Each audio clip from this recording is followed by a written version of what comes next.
Hi guys, here are the answers for today with the maths.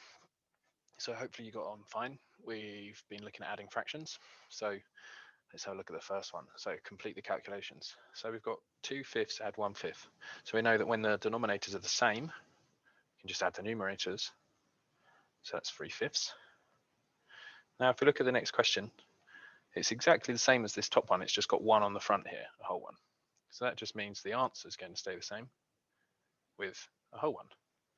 And again, over here, we've had another whole one. So now it's going to be 2 3/5. And then this one has gone up to a 2. It's going to be 3 3/5.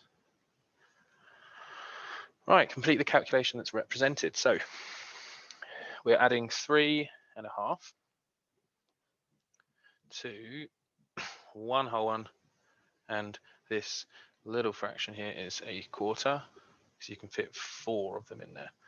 Now you could just add them up like I've shown you before in the other video, but we can use these to help us, these circles. So I could take these 3 here and this whole one. That's going to make me have 4. And then I've basically got to add this half here onto this quarter. Now, if you look, you could fit that here, and I would have had this and this shaded in. And I've got 1, 2, 3 out of 4. So the answer would be our 4 from before next to the 3/4. Right, so again, when we got these models, we can use them to help us. So we've got 2 2/3, add 1 1/6. So if you notice, and I'm going to use my little crop tool here, that if I got this, I could put it here, and we'd actually end up having 3 holes. This here is worth 3, okay? But I took 2 of them, so I took 1, 2 of them away, okay, and I put them over there, and that came from there. So I've now got 3 whole ones, and then I've got 1, 2, 3, 4, 5 coloured in out of 1, 2, 3, 4, 5, 6. So altogether we got 3 5/6. And then number 4, the last one on this side of the sheet. So Amir and Whitney are working out an addition. 1 3/4 add 3 2/5. And then Amir says, I'll add the wholes and then the parts, which is the way I've shown you. And then there's this other way here that Whitney is doing. So she says, I will convert each number to an improper fraction first and then add them. So down here, you can see Amir's method. So he's put the 2 together to make the whole ones. 1 and 3 make 4. And then he's got to add up the fractions. So he's just going to convert them into 20ths, because that's what 4 times 5 is. This has been times by 5, so this gets times by 5, 15. The 5's been times by 4, so 2 4s are 8. Still going to be in 20ths.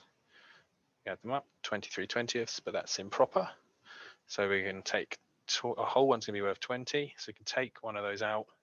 That just leaves us with 3 there. And then this one, the big one, is a whole, so he's not going to have 4 holes. He's actually going to have 5 whole ones and 3 20ths. Now, if we look at the way Whitney's done this, she is turning them top heavy. So she's saying that 1 3/4 is equal to 7/4. And then she's going to have to turn the other one top heavy. So we're looking at 3 2/5. So these 3 here are going to be worth 5 each. So that's 5, 10, 15. Add the 2 is 17/5.